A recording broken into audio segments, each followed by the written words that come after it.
Shalom, maayong adlaw, igsoon, o mga paklaom. Niya na ta karon sa atong pagtasig. Para sa mga Bisaya, regards kamo sa Mindanao, Jensan, Sarangani, Davao, Cotabato, Davao del Sur, o Butuan, Iligan, Osamis, o Malay-Balay, Bukidnon, Cagayan de Oro, uban pa sa abaw, Bohol, Central Philippines, ug Dumaguete, Negros Occidental, Oriental, o Camotes, mga taga-Camotes, taga-Ormoc, Isabel, Cebu, Bantayan Island, ug uban pa sa Central Philippines. Mga Bisaya sa Luzon ug bisan asa sa abroad. Igsoon, atang basahon na sa Ephesians verse 1, chapter 1 verse 3.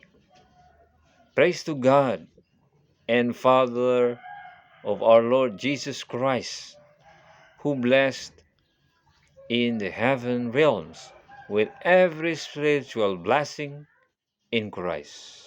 Kung sa Bisaya pa, Efeso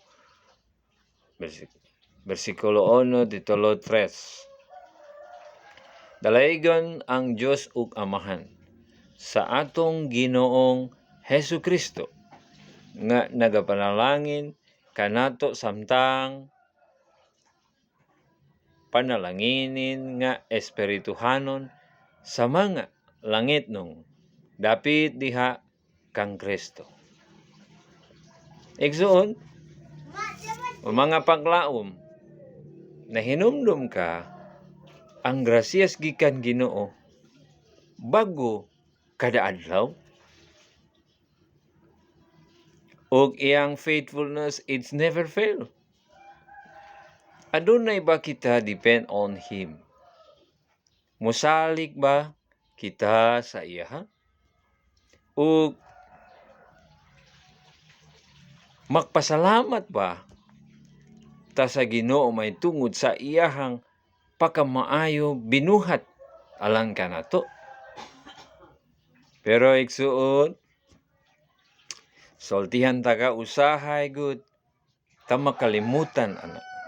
Kalimutan jud ta kada grasya samtang maayo atong kinabuhi gud nahatag siya kanato